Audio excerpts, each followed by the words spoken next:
Design your own life with Dimas Satya Lesmana. Subscribe, tekan tombol bel, share dan like videonya ya guys. Terima kasih. What if a slightly funny-looking guy way back from 1908 told you that you're trying too hard with business and life, reading way too many books on strategy, marketing, etc., and that you could actually use more subtle principles that leverage your connection to the universe? The science of getting rich points out this way. And yep, sounds woo-woo, but I'll leave you some links at the end to some well-known people who do believe in the unseen portion of our reality. Wattles was this successful guy who made use of these principles in this book to make a lot of money and wanted as many people as possible to know that they can create abundance in an easy way that doesn't involve a lot of struggle and effort in the outside world, so he decided to write about it. If there's one important point that Wallace makes in his book, it's this.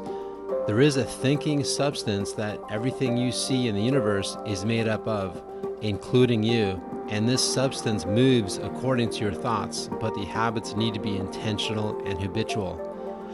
You see, Wallace was a fan of writers such as Emerson and Schopenhauer, who explored topics of man's powerful mental influences on the universe and pulling from the unseen to the seen by way of meditation and visualization. So, how to make this practical? Come up with one written summary of how you want your life to look like. Take a small piece of paper and get it down in ink if necessary. Then he says, in your spare time, whether you're taking a bath, washing dishes, at a red light, simply dwell on how you feel already being there in that new life. And he says also that it's important to actually feel gratitude for this new reality as if it's already your actual life now.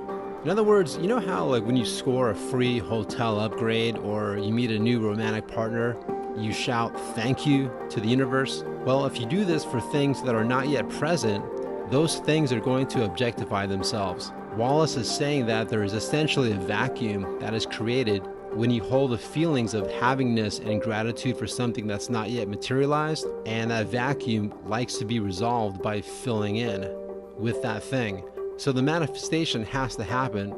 Another thing, whatever you're doing currently to earn money, whether it's a job or a business, you must act in a certain way. Wattles says that if you fuel each individual action as if you're taking that action as someone who already has all the things you want, it makes the work that you do quality work, full of focus and good energy, and you're actually able to stay in a good mood while you're at a job that you may dislike. Example, if you're at a job that maybe involves writing emails to customers, pretend that you're actually writing thank you letters to your own customers of your own business in response to them emailing you that your product is helping them so much. And make sure you're feeling the awesome reality of your spectacular life that's manifest right now, even though you're sitting in a cubicle working for someone else. Instead of using willpower to force you to study some skill that you think might make a lot of money, but you would not enjoy, instead spend that willpower in keeping your image of your perfect life in your mind and live in the now. And this is what Wattles is saying also, by simply holding your vision in your mind and acting as if you're already in that cloud nine dream existence, then the people around you and the events that occur will just naturally lead you to the different components of your total life vision that you wrote down. For instance, you go to a cocktail meetup.com group and you meet someone perfect for your business. And 2 weeks later, you go to your workout and that grateful feeling that you've been practicing, that you're already with the lover, it pays off. And bam, you meet someone.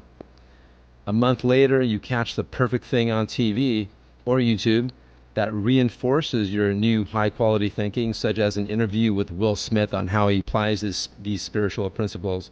I mean, seriously, just be thankful in advance before the thing appears. It really works. And have some faith that we don't live in some Newtonian existence where everything is just a thing, unconnected, and that we're all just walking clumps of flesh trying to get what others have that we see. I hope you at least Google for this book. There's plenty of free PDFs of it on the internet.